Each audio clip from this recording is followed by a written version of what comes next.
Tony, tell me about yourself. Just a brief Okay. summary. Yeah. So I'm from the UK. I'm a chiropractor. I've been involved in strength and conditioning and health for the last decade or more. Um, I love being curious. I love reading. I love doing martial arts. I love the sea. Um, I like to write. I've just started a business and I'm writing a book. And it's not any profound knowledge that I have. It's more the knowledge of others who have helped me and how I've integrated it. So I would hope that it's going to help others and help myself in the process. So that's me in a nutshell, sort of. All right, cool. We have these one word to one sentences answers to get a quick overview of who you are as a person. So you can choose not to actually answer some of this. So it's up to you. So yeah, what is your professional job? I'm a chiropractor. All right. What is your passion? I think my passion is exploring knowledge and learning. All right. And what's your hobby as of right now? My hobby, I guess, cooking. Cooking. Yeah. All right. What sort of cooking? I've cooked since I was tiny, since I was like 4 or 5. I cook everything, I love all foods, Italian, Chinese, Japanese, Moroccan, you name it. Yeah. All right, cool. How is your relationship with people? Good. Of course, it's always tricky to answer that yourself. But I find the more I talk with people, the more I connect with them. I'm curious about them. It makes me curious about myself, and to have interactions with people in a way that helps me and them, I find very compelling. So I think it's good. All right, cool. What is your dynamic of your circles like right now, as of right now? Like your relationship with people? Yeah, healthy. I found a balance of how to give unconditional love to others, and by no means that it's that I have to give it. You know, Naval Ravikant says that life is a single player game, really, and you can play it in a way that you set the boundaries for society with yourself, and then you play it in a way that helps everyone. And I find that that's a balance that I've been finding recently over the past few years. Really good. My relationships are happy. I've got good friends with good relationships, and my relationship with my family is very good as well.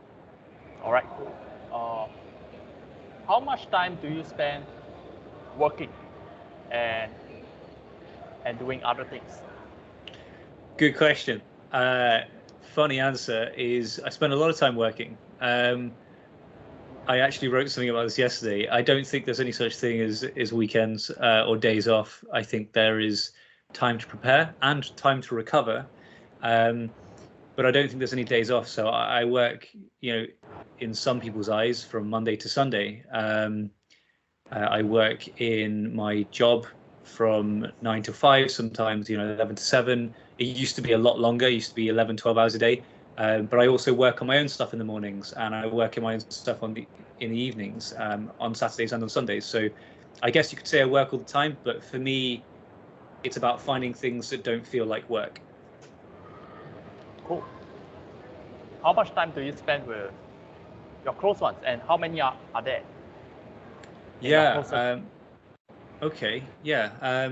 I'd say I have maybe 2 or 3 really close friends, very close, who I can share anything with, and the support there is, like I said, it's unconditional, and it took a lot of time and luck maybe to find those people and perspective. My family's quite large. There's 30, 40 of us, and in terms of how I spend my time. I spend my time with my friends, family, and my partner, and I spend pretty much all my time with that.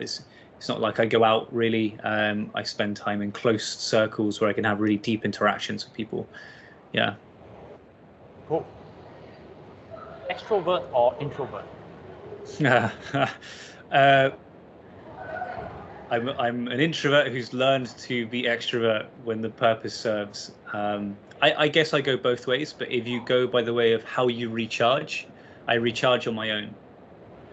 All right, cool. So yeah, that's the end of the quick pop questions. And yeah, so I'd like to ask you, like, can you give us um, the earliest context for us to be able to understand who you are as a person? Okay, I liked that game, by the way. That was a good game. We've got a game called 20 Questions, which is just like that. So yeah, I mean, we chatted about this a little bit before.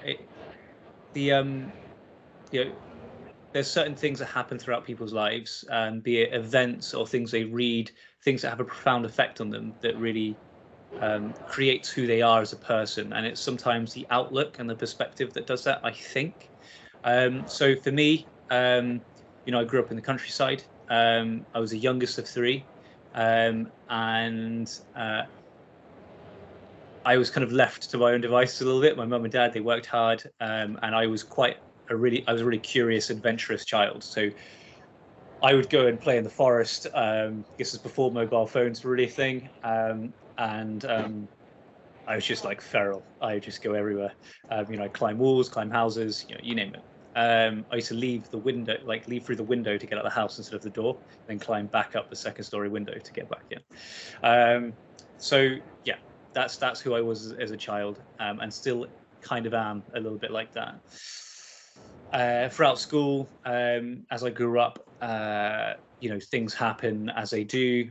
You have unfortunate circumstances. I used to have these ears that I said before. They kind of they used to stick out of my head, and kids would bully me like relentlessly for those. Kids are cruel, Eventually, I did lots of martial arts, and like I said, I got some cauliflower ear, and they got pinned back, so they don't really stick out much anymore. But I'm quite happy with them. But that was a real thing, and I hadn't really had the tools instilled in me to deal with that sort of thing, and it's hard as a child. And you either internalize or you don't, and there's some turbulence there. So in terms of an early impactful experience, I think it's like I said before, it's getting bullied, having that end of the tether. You've got no tolerance left, and then you lash out at someone who's kind of undeserving. And at that point, at least for me, it felt so wrong. Deep down, I felt really quite ashamed and disappointed in myself. And I remember it. It was so profound. I remember it to this day. It's not something that just got pushed aside. Right. And that really was instrumental. I thought, I'm not this person, and that kind of carried through to the rest of my life. When I was in secondary school and college,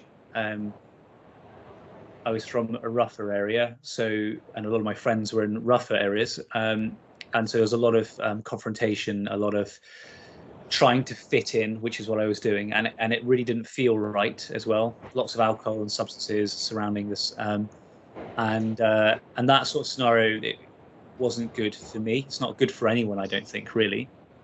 It narrows your perspective, and you can't see just how much opportunity there is in the world. Of the good and for you and for others, and so it's this constricting of your viewpoint, which is a sad thing. And so that I really struggled in that period. Lots of bad times, and feeling just helpless, directionless, lost, really, not knowing myself. So it got to this point where I thought, I have to make a change. It feels like I've got nowhere to go, which is a really bad place to be in when you feel stuck. You want to take a long-term solution to a temporary feeling, and that's something that's stuck with me, and it's not a good place to be. And so I saved up. I went to Thailand on my own. I deleted my Facebook pretty much deleted all the people I knew off there. I had a phone for contact, but pretty much pretty much got rid of it. And I just kind of left it all behind. When I came back, I joined the army, and being in Thailand gave me perspective, and the army did a number of things for me. One of the things it gave me was this sense of self-confidence and discipline, which I really love it for. And I met one of my best friends in the army as well, and that gave me direction. That allowed me to read things that I really did like and explore the things that I wanted to, because I had the self-confidence for it. And that's when I really started to develop as a person and know I was developing, which is a really different thing. You become much more generous, much more empathetic, and obviously there's a lot of things that go along with this, but I think that's who I am in a nutshell. I managed to do my master's afterwards, something that I never thought I'd be able to do because I thought I was too stupid, because I didn't do well in school, because people tell you to learn things.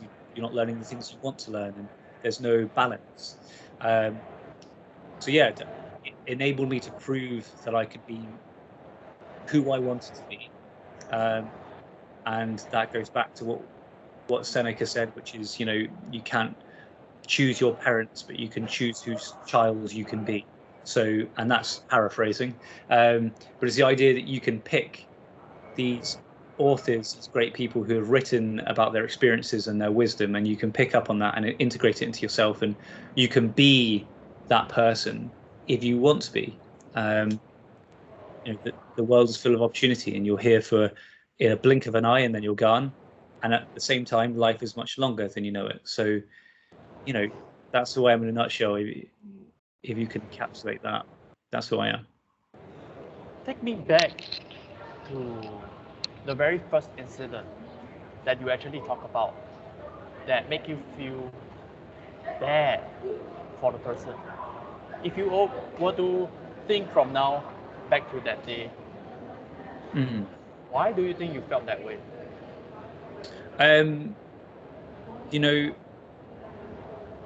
I think it just being unkind, and also now I think control is a big thing in my life. Being able to choose what you do. The Stoics call it a reasoned choice. So being able to acknowledge your feelings and your emotions and then choose what to do means a great deal to me. Back then, I didn't know that, but I think that's what I was feeling. And also, being unkind to another person is not a good thing. Not many kids are taught that that's a good thing, and they see surrounding them in society and in their environment that it's also not a good thing. And so it's quite antisocial, and that doing that feels wrong. You're causing someone else harm, and almost in your mind you're seeing them as someone apart from you. And I think you have to recognize that part of you is in everyone. They are just like us. Me and you are the same. There's elements of us that are the same. So essentially parts of us are just one thing. And I think recognizing that you're two parts of a whole, and the way you interact ripples out throughout time and the environment, is a really bad thing. And I think I felt that as a kid. I didn't know the specifics like that, but I felt it in the way that you feel an emotion that is attached to something more profound. I think that's what really affected me. It was many years back, and the moment that you actually started speaking about it, I can sense that you still feel very strongly, like emotionally, about what happened during that incident. Why? Yeah. Why is that? Yeah. So as I've kind of read more and more and tried to broaden my perspective, one, the emotion from there is profound. Yeah, I felt really bad, And as humans, we remember emotions much more than actual things, and so that emotion stuck with me. It seems like such a small thing to some people, but to me it was a big thing. And I think that as I've read more, I've come across kind of Carl Jung, so Jungian psychology and things like that. And there's this recognition of you have a dark self as well as a better self. There's two sides to everyone. We can be both good and bad at the same time. We're just human. And we feel the need to separate the two out, but it's not that simple. And it's stuck with me because you can choose one from the other, and you must at the same time accept that sometimes you can't choose. You can't choose for other people and things like that. And it's a reminder that I can choose for myself, maybe not for others, but I can do the thing, and I can be the change that I want to see. I can be the person that I want to see other people be, and that's a big thing. What do you think make you be able to, felt that way? Which is because each of us will need self-awareness to be able to be aware that, this thing is bad. What do you think was the thing that, as a child, so young, and be able to be self-aware that, this shit is not working. It's not the thing that I want to do. Yeah. I think doing it's one thing. So you do the bad thing and you realize, yourself, you feel bad. You go, that wasn't good. That shit's not good. Another thing is you see the other person, and you see their reaction. You see other people's reaction, and you go, oh, that has hurt that individual. You can see the hurt in their eyes. So you go, fuck, that's, I've done something real bad there. And then you have the decision afterwards, because the thing is done. You've lost control, you've done something bad or whatever, and you can't turn back time. And so I guess it's seeing those things and then thinking to yourself, okay, how do I not do that again? How do I learn from that thing? And then truly learning from it, truly not doing that thing again. And that's the hard part. So yeah, I'd say seeing it in yourself and then seeing it in the other person. What do you it's see? seeing. What do you see in the person? Like, like it still feels like it left a very big impression for you. Yeah. Like I said, it's the hurt in the other person's eyes. It's like when I don't know. It's like when people betray others. You can see that honesty is a virtue, and it's because it's almost, it's precious in every culture, and you can see these things. It doesn't matter where you're from, where you've come from, what you sort of see it in every society or every culture, that things like trust, and justice and temperance and fairness are really core to who we are. And I think when you violate one of them, you feel it, and you can choose to justify it, you can choose to ignore it, or you can choose to acknowledge it and learn from it. And I think, like I say, it's the hurt in the other person that you see, and you see, I've done something that's wrong, in my eyes and their eyes. And of course, there is no real wrong or right, but you feel it in yourself, and you can feel it in them. Yeah. Right. What shifted after that incident? What is the big shifts that actually happened?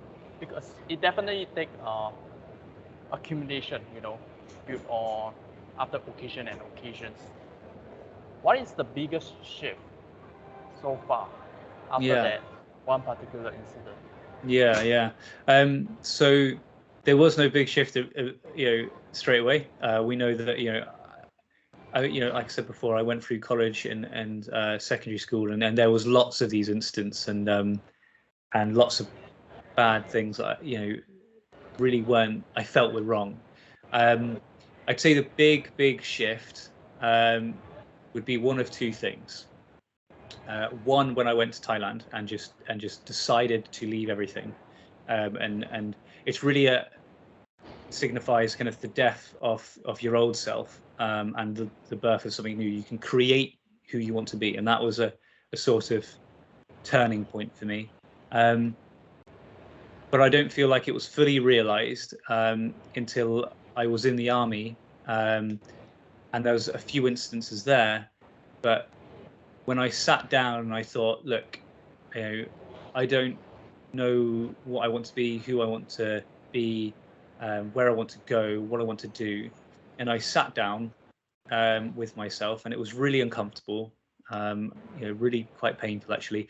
And I wrote this thing, which after I read David Goggins, and he calls it the cookie jar, and I didn't know I was doing this, but I wrote down all the bad things that happened, all the things that were really pivotal in my life, bad mostly, and some good, and I wrote them all down on a piece of paper, and it was quite a long piece of paper, and I looked at them and I thought, okay, do you need to resolve any of these, yes or no, and you can go down the list.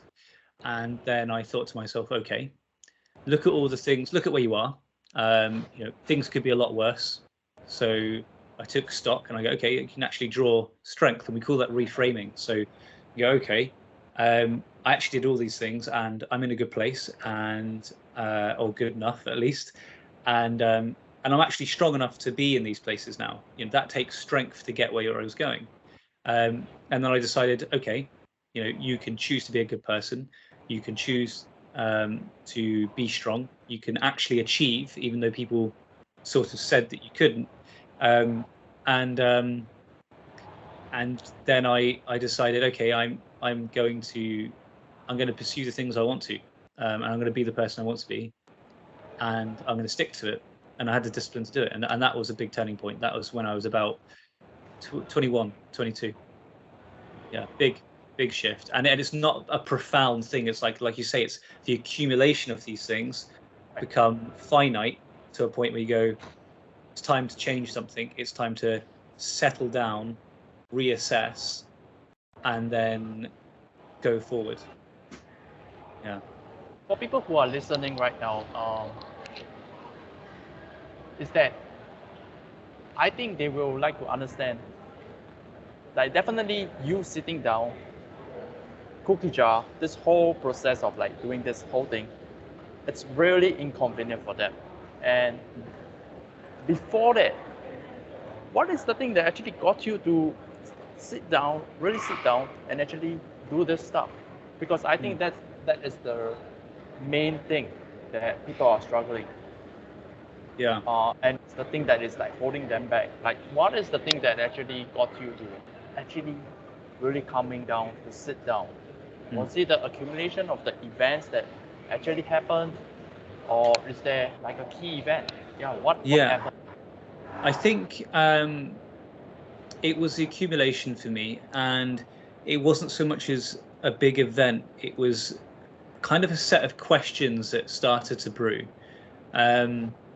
And so I think, one, it's something that comes from within yourself. It can't be an external source.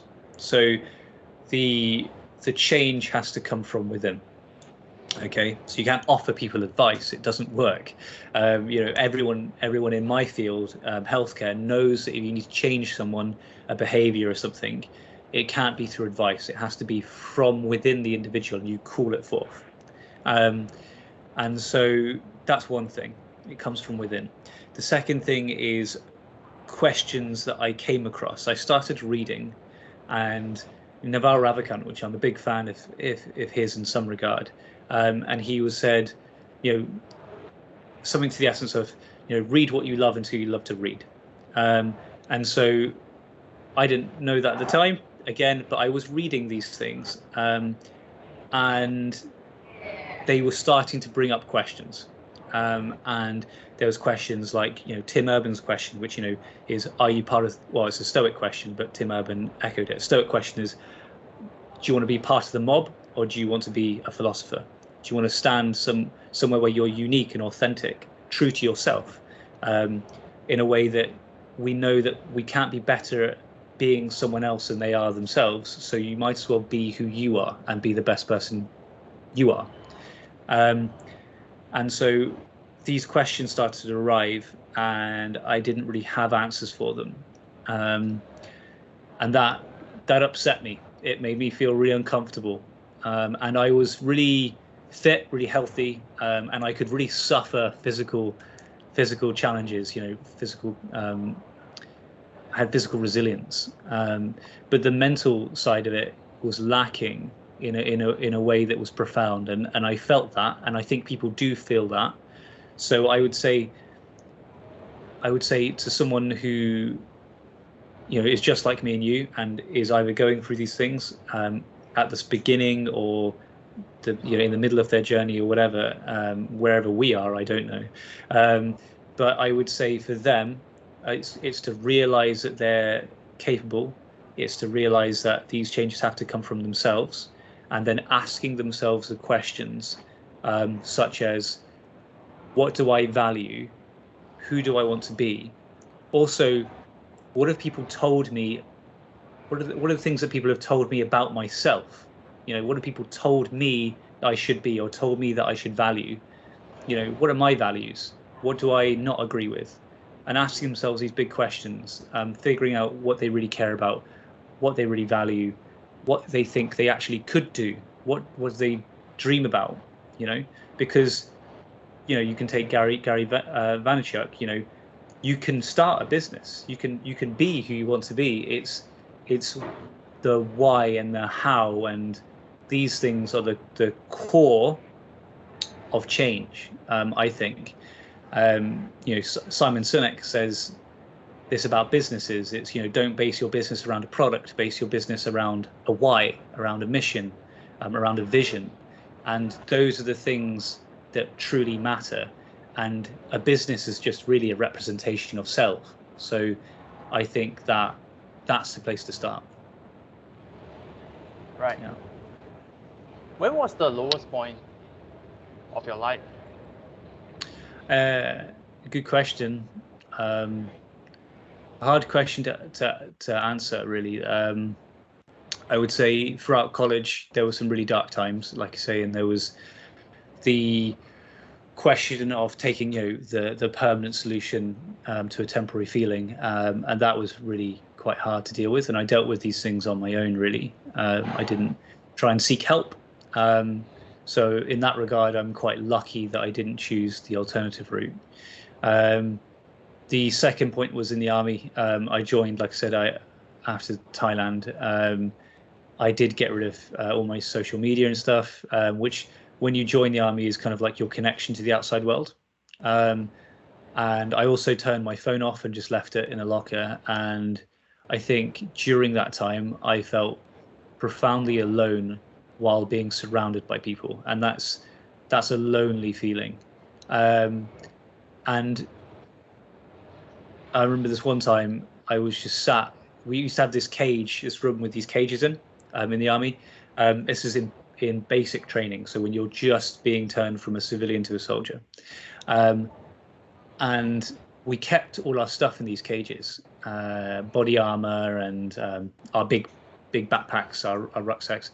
And I remember one time I was cleaning some of my kit.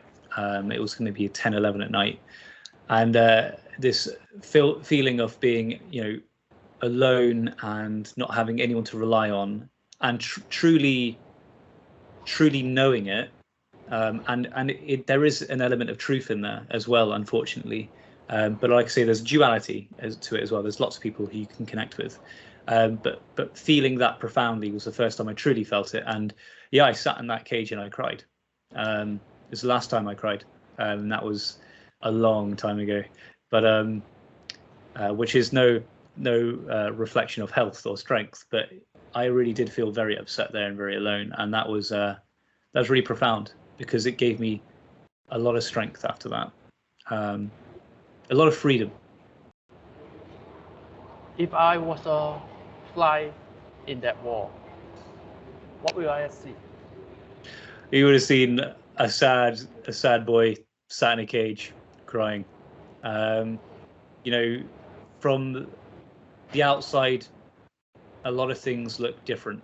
From the inside, they feel profound. And that's a lesson I took away from that as well, is someone may look one way, but they're feeling and experiencing the world in an entirely different way. And so you would have seen someone cry, while they're cleaning some body armor, but it would be hard to see the change. Yeah. You mentioned something that is really profound, which was that you were with people, but you felt alone. What was that like? Yeah, it's a strange feeling. And I'm sure everyone's felt this in some degree, where, they're surrounded by people. If you go to a big city and you're surrounded by people, no one that you know, you feel alone. But you are surrounded by others. It's almost a truth and it's an illusion at the same time.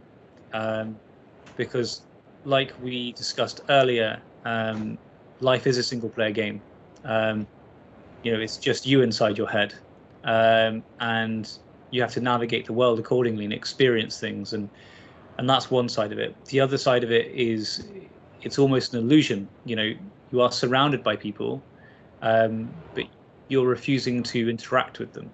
And I think it's a catch-22 in that way. But it's a strange feeling. It's a feeling of profound freedom, because you realize you have no chains. You have no strings. You can do whatever you want to do, essentially. Obviously, there are barriers to that. You need certain things to do whatever you want to do. But by and large, you are free. You can do pretty much whatever you want. You get to choose your actions, but not the consequences. And that there's a freedom in that, but it's also profoundly lonely. Yeah. Why do you feel that way? Like, you're with people, like you're seeing people. Like, why is that you felt that you are not connected with the people? Because army is like people actually work together. Like, Yeah. you guys interact with each other and whatnot. Like, Yeah. why Yeah. is that? Like, yeah, it's a strange thing, and I worked well in the teams, and I enjoyed working with people, enjoyed being part of a group and being able to really do things well together. But when I was growing up, like I spoke about earlier, during school and college, things were hard, really quite tough. And I did try, I dealt with it all on my own, but when I did try and seek help and tell people about it, no one really listened. So, and these are people who are really close to me, people who you would think would care, as a child anyway. And you come to this hard realization, or at least I did, that you are you're in it alone, in a way, and that informed me as a young boy, and it took a long time to have the other side of that viewpoint, and have the balance, and I didn't find that balance for a long time, and I didn't have it in that situation, so I felt alone in that regard, and going, I know these people don't care to an extent, and so, but you can still work as a team, and it helps you have this detachment, which is also really, really a really strong thing, a strong skill to be able to detach when you need to, but you must be able to feel as well. It's just like anger can be a really good motivator. Like, you can get a lot done with anger. You can work really hard, you can achieve some really good things with anger, but it's a bit like, it was described to me by someone as a rabid dog. So anger feeds on hate, it feeds on resentment, it feeds on sadness, and it'll eat those things until there's nothing left, and then it'll eat itself. And there's nothing sustainable about it. It's strong, but not sustainable, and it will destroy you in the process. And so I think those things made me feel alone, and the place I was in, it was okay because I was achieving really good things, and was still a really valuable part of that team. And we did do really good. We did good things, but at the same time, it's missing the balance.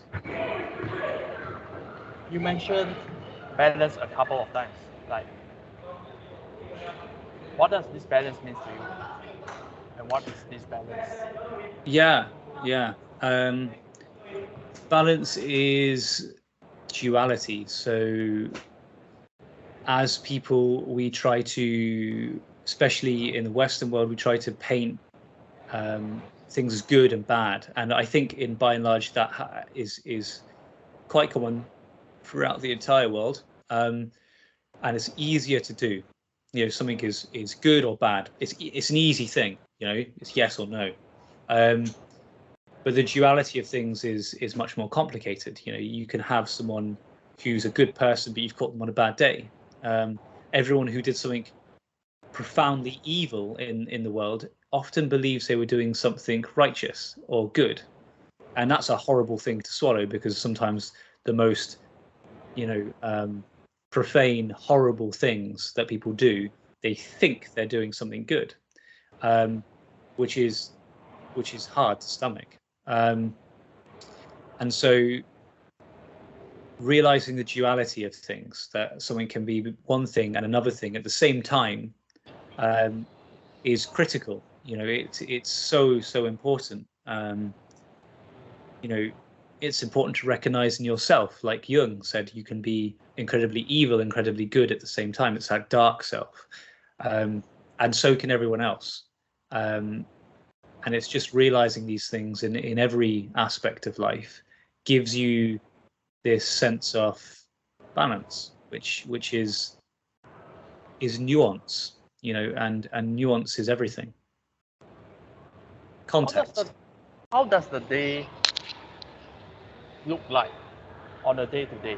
Because you mentioned about that.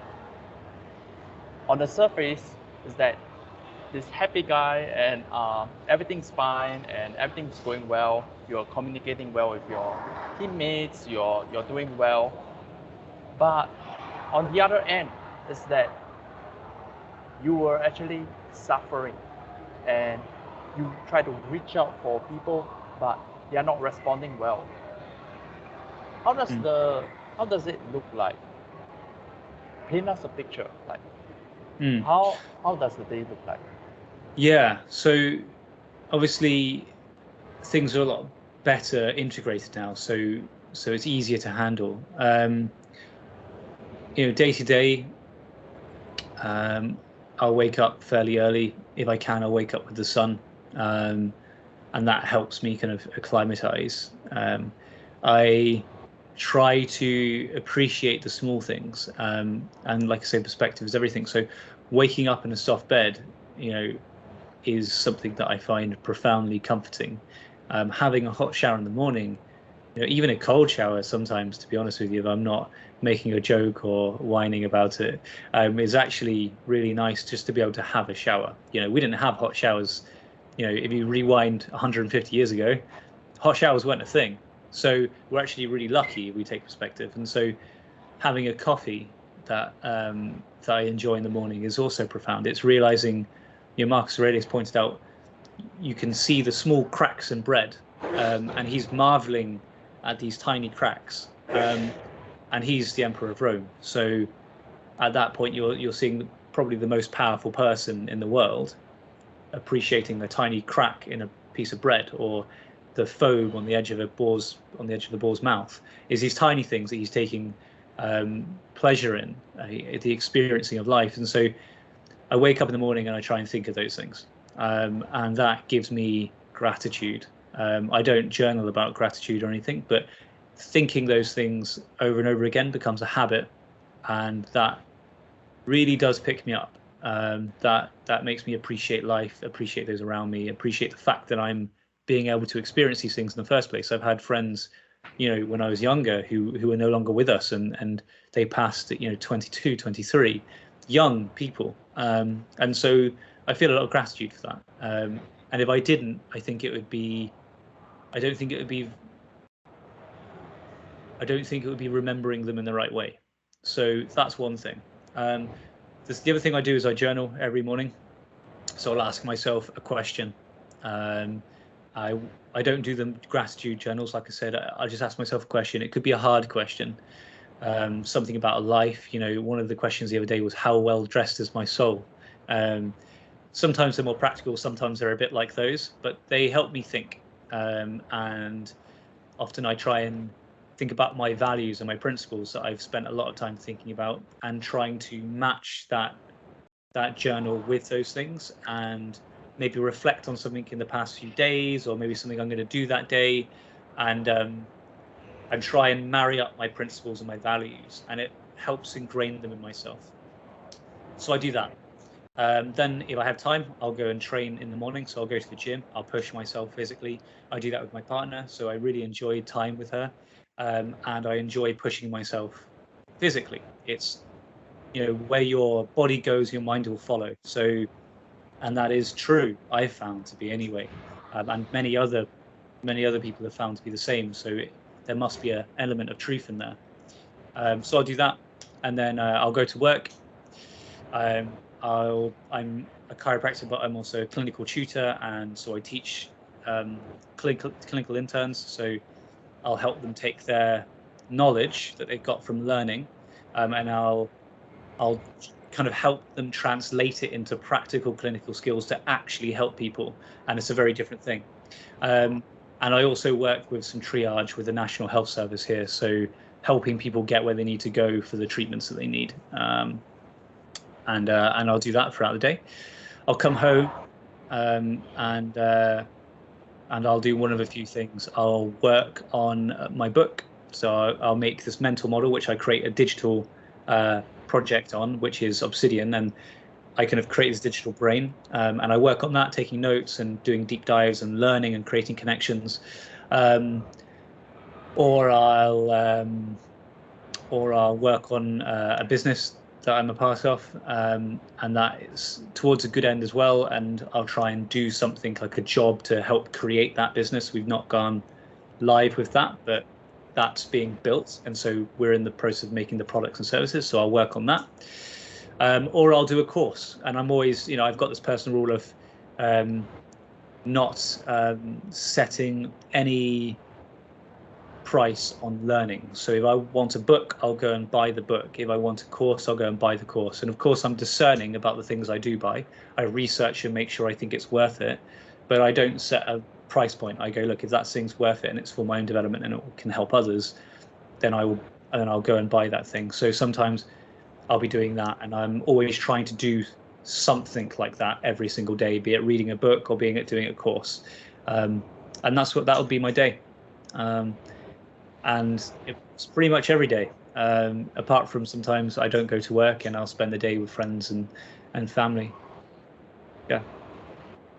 What is your mission in your life? Okay, yeah, mission in my life. I would like to live my life in the way that I could see and experience the world for what it truly is and marvel at that. I would like to leave the world a better place for having me exist, essentially. That is pretty much it. And I'd like to be curious and creative in the process. Yeah. What sort of experience do you want to have? What kind of experience? I want to see all the different things that life has to offer. So I want to experience different experiences. I want to feel different feelings. I want to know profound wisdom so I can see things in better definition and experience things in better definition. I want to try and help the most people I can in the most profound way I can. And I want to do all of these things in a way that it's going to benefit not only those people, but the people who are yet to come. Helping people, it feels like it's a very big part of your life. And why is that? It helps people achieve the same thing that I want. I want them to experience the world. I want them to be more effective in their everyday life. I want them to be able to better realize who they are, just like I want to. I just want to see other people achieve the things that I want to achieve. I want to help live in a way that I want to see other people live. So, yeah, I want to see other people, do well. Curiosity and like you being curious about human beings. Yeah, empathetic curiosity, and I want to be a rational optimist. I want other people to win just while I win, and I want to live the life that I want others to live. Right. But how are you going to do that? How are you going to achieve this mission, goals that you set yourself up? Yeah. First step is learning. So choosing the things that you want to learn, having the perspective, having the knowledge, using the knowledge, creating wisdom. Then it's find the people who want to share those things and who are receptive to them and sharing it with them. It's being fit and healthy, so I can do those things and enjoy and experience life at the same time. It's about writing a book so many people can see these things and go away and use them, and that's something that I've really wanted to instill in the book. It's not just, a self-help book. It's like it's almost like a code or a manual where you can go and go, okay, these are the things that I can integrate into myself, how I want them to be, how that's authentic to me. So that's one thing that I want to do. And I'm doing that thing. Part of these things is doing them, and that's the joy. That's what brings happiness, is meaning, is contributing to something bigger than yourself. And another way of doing that is creating a business. It has more reach. It can grow bigger than yourself. Business isn't a dirty word. It's a great thing. Yeah. Cool. What sort of things that you think plays a big role in your life that actually help you to become the person you are today? Big things. Reading. Every great person has been a big reader. Every single one. From Confucius to Seneca to Naval Ravikant to Eisenhower to you name it. Isaac Newton. They're big readers. They're big thinkers. They reflect. And that's evident through all of them. You can see that in Marcus Aurelius' Meditations. It's a book to himself, to no one else. So reading and reflection.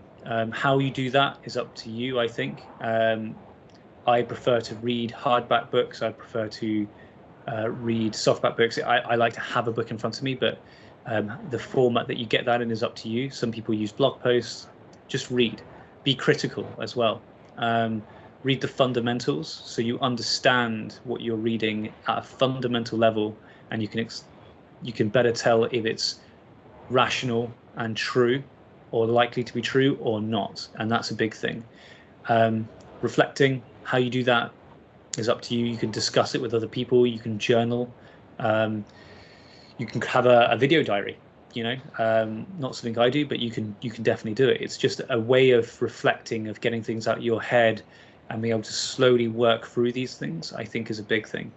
And then training is another one, is where your body goes, your mind will follow. So be healthy, be happy in your body. Going through life without experiencing the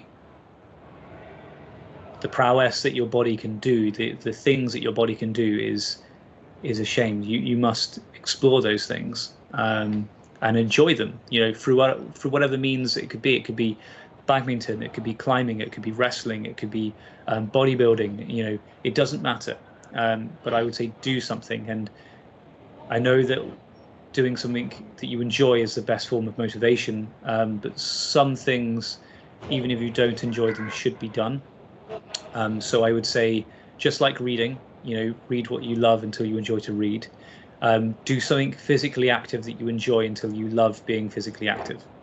And I think those things are the major things. And then like you're doing, be curious, explore, be authentic, and share those experiences, and seek other people who are part of idea labs, where the person is secure and protected, but the ideas are at risk. They can be interrogated and talked about and discussed. Don't be a part of the mob where the ideas are sacred and the people who don't agree with them are persecuted. Don't seek to be part of that. Be part of an idea lab. Those things, I think, are how you get that done. Cool. We've talked a lot about like different aspects of things. What's the most important thing that you think that you have actually not talked about?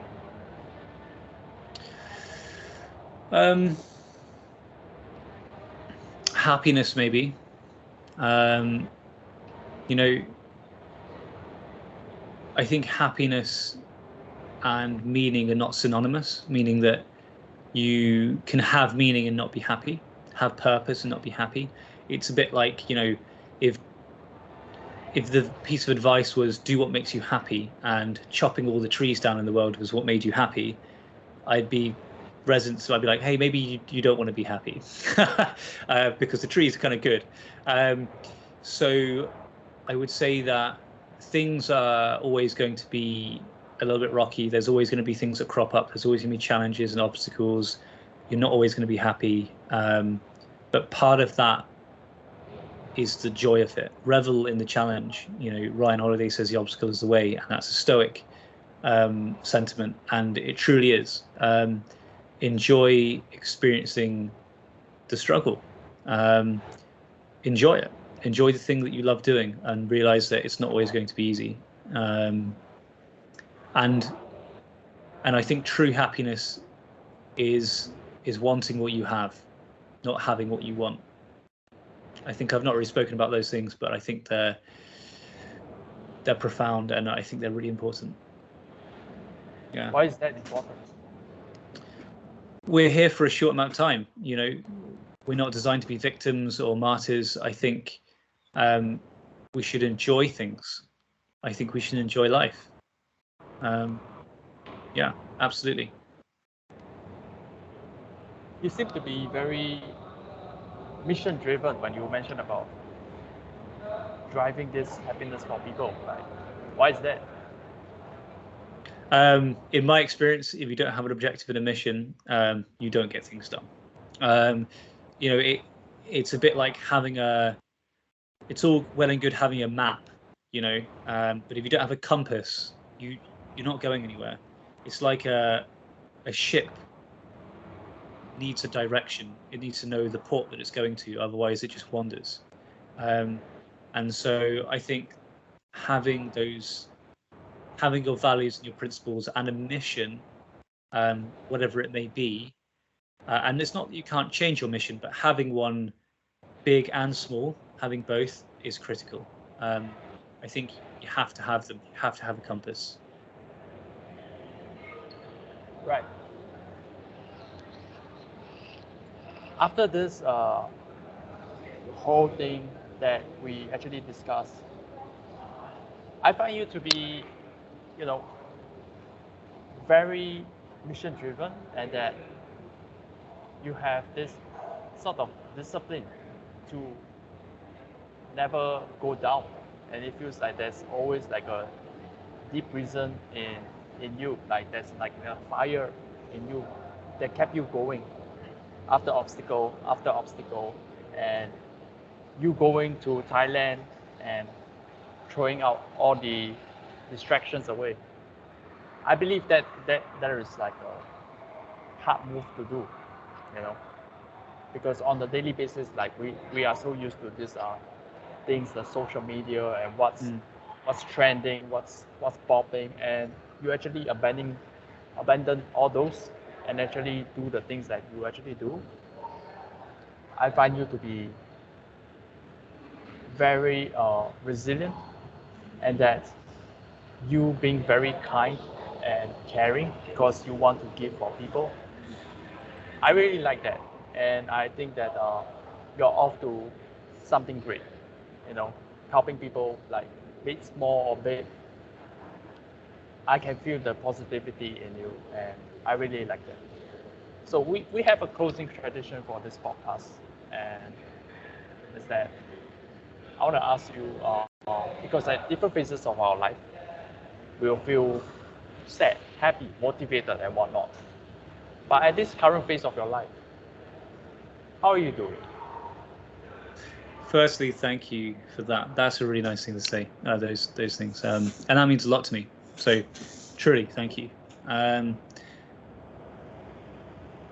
You know, what's next in terms of how I'm doing? You know, we've discussed all the things I want to accomplish. I think I'm happy in the way that I'm in the direction that I'm going. You know, I'm happy for the journey and the direction. I think that's, for me, something that is just, it's so comforting. It's something that I haven't had for the majority of my life, and it's a really comforting thing. So I feel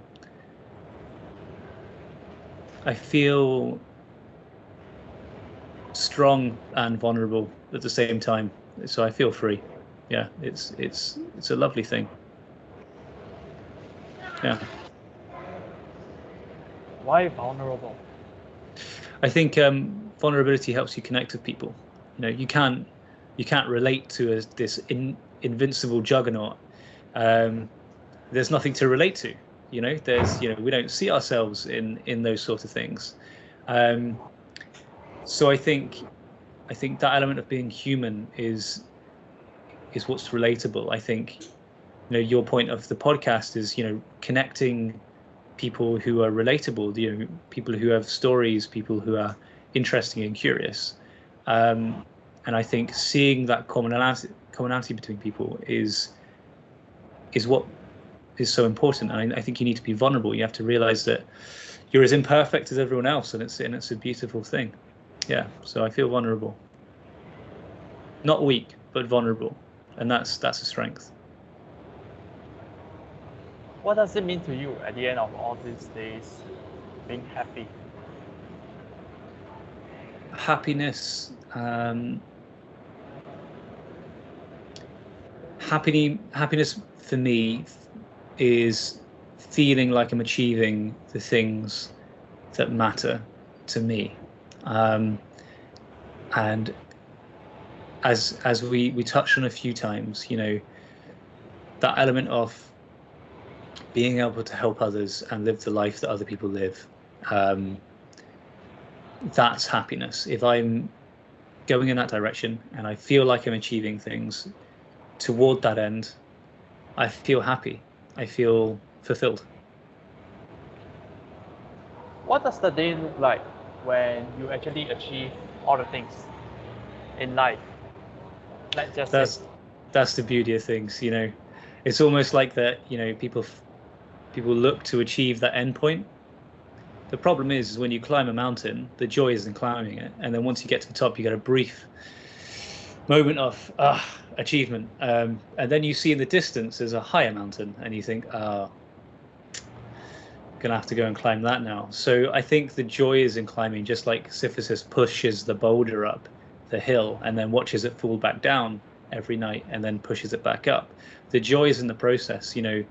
The joy is in the curiosity and the exploration, and I don't think that should end. I think that should always be a thing. That's where the joy comes from, you know. So I don't want to stop. I don't think there should be an end. Of course, there will be an end. but I would have been happy exploring until that point. Thank you, Tony. Thank you for joining us with this podcast. Hey, it's been a pleasure. Thank you for chatting to me. It's been fun.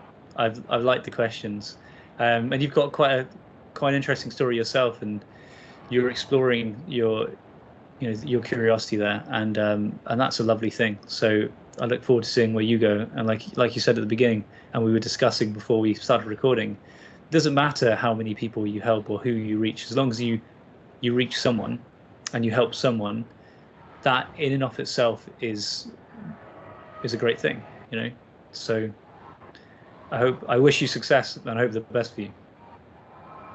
Thank you, Tony. I wish you happiness. Thank you. Appreciate it.